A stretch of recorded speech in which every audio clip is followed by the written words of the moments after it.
Hello दोस्तों, welcome to sleepy classes. दोस्तों आज हम जीन एडिटिंग टेक्निक्स और उससे रिलेटेड कुछ चीज़ों के बारे में बात करने वाले हैं।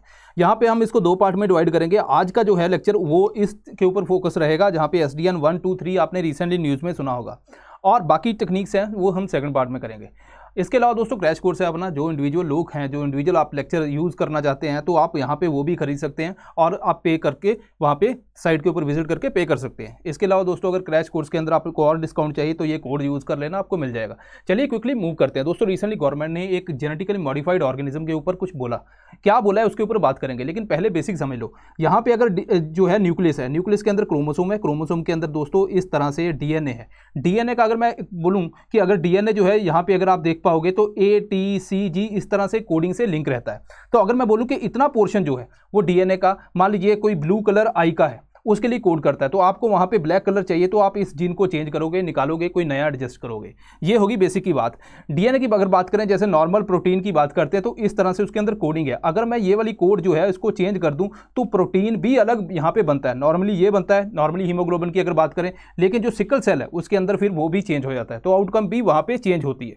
ठीक है, अब जीनोम एडिटिंग क्या होता है दोस्तों? बेसिकली अगर मैं एक जीन की बात कर रहा हूँ वो है जीन एडिटिंग, लेकिन अगर हम जीनोम की पूरी बात करते हैं, उसके सीक्वेंस की बात करते हैं, ऑर्गेनिज्म के अंदर जितना भी जो जीन का टोटल कंटेंट है उसको जीनोम बोलते हैं बेसिक भाषा में। बाकी हम जो रेस्ट है वो नेक्स्ट लेक्चर के अंदर इसको डिस्कस करेंगे।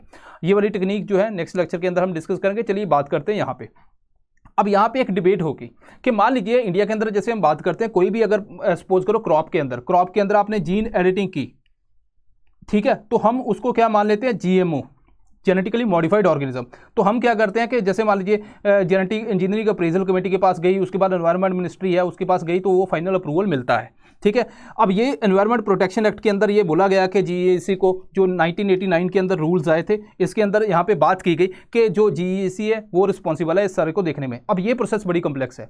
कुछ लोग ये कहते हैं कि हमने बाहर से कोई जीन इंट्रोड्यूस नहीं किया, जैसे BT कॉटन के अंदर हमने बाहर से बैक्टीरिया से जीन लेके आए, तो यहाँ पे कोई हमने इंट्रोड्यूस नहीं किया, फिर भी हम इस प्रोसेस से क्यों जाएं? तो गवर्नमेंट को यहाँ पे क्लैरिफिकेशन देनी पड़ी। गवर्नमेंट ये कहती है कि मान लीजिए आपके पास ये DNA, आप इसको ब्रेक करते हैं जीन एडिटिंग टेक्नोलॉजी से, ठीक है, आपने ब्रेक किया, तो इसके जुड़ने के कितने तरीके हो सकते हैं। या तो ये एज इट इज सीधा ही जुड़ जाए, ठीक है, अगर सीधा जुड़ जाता है तो यहां पे क्या हमने बाहर से एडिशन किया? नहीं किया, इसको बोलते हैं SDN 1। ठीक है, दूसरी बात, अगर मान लीजिए यहाँ पे जो DNA अब हमने ब्रेक किया, उसके अंदर क्या करते हैं कि वैसा ही हम उसको रिपेयर करना चाहते हैं, हम बाहर से एक टेम्पलेट बेचते हैं। टेम्पलेट क्या होता है? जैसे मैंने आपको बताया, इस तरह से DNA होता है, ATCG इस तरह से कोड होते हैं। तो मान लीजिए आप कुछ पोर्शन यहाँ पे मिसिंग है, इतना पोर्शन, तो हम टेम्पलेट देंगे, वैसा ही टेम्पलेट देंगे जिसके अंदर एग्जैक्ट वैसे ही जीन है, जैसा इसके अंदर है वैसा ही हम नया टेम्पलेट दे देंगे, उसके अंदर भी वैसे हैं। तो ये क्या करेगा? वहाँ से कोड कॉपी करेगा, ये एग्जैक्ट यहाँ पे जीन नहीं ऐड हो रहा लेकिन कॉपी करता है, तो ये इसको बोलते हैं हम SDN 2। तीसरा तरीका ये है कि हमने यहाँ से जो जीन है उसको डिलीट किया और बाहर से एक जीन लगा के यहाँ पे लगा दिया। जैसे BT कॉटन के अंदर हमने क्या किया? बैक्टीरिया से जीन लाया और बीच में इंसर्ट कर दिया।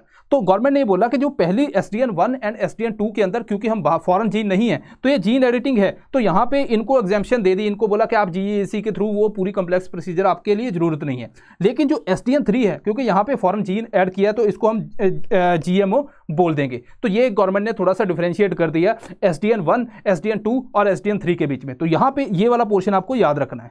हालांकि यहाँ पे अगर आप देखोगे non homologous as well as homologous, जो है होमोलोगस वो होता है जिनके अंदर सेम जो टाइप के जीन होते हैं, और नॉन होमोलोगस होता है जिनके अंदर वैसे नहीं होते। तो लेकिन ये यहाँ पे आपको इतनी डिटेल में तो जाना नहीं है। तो SDN 1 और SDN 2 के अंदर क्योंकि हमने फॉरेन से कोई जीन नहीं ऐड किया, तो इसलिए जो है इनको GMO नहीं बोलेंगे, लेकिन इसके अंदर क्योंकि हम ऐड कर रहे हैं तो GMO है, तो ये जो है वो उस प्रोसेस के थ्रू जाएगा। तो क्विकली देख लेते हैं गवर्नमेंट ने क्या बोला। गवर्नमेंट ने एग्जेम्प्टेड किया SDN 1 एंड SDN 2 को, एनवायरमेंट प्रोटेक्शन एक्ट, यहाँ पे मैंने आपको बताया GEC की बात, ठीक है। SDN 3 जो है ये जो है फॉल करेगा GMO लेजिस्लेशन के अंदर, तो यहाँ पे इसको जो है उस प्रोसेस के से गुजरना पड़ेगा। तो ये रिसेंटली गवर्नमेंट ने इसके ऊपर बात की, तो हमने क्विकली देखा कि किस तरह से काम करता है। लेकिन जो जीन एडिटिंग टेक्निक्स हैं उसके ऊपर बात करेंगे नेक्स्ट लेक्चर के अंदर। तब के लिए दोस्तों आप रिवाइज करते रहिए, मैंने आपसे प्रॉमिस किया था और कुछ बच्चों ने बोला भी था सर आप इसको करवाओ, तो हमने करवा दिया। तो मिलते हैं नेक्स्ट टाइम, थैंक यू।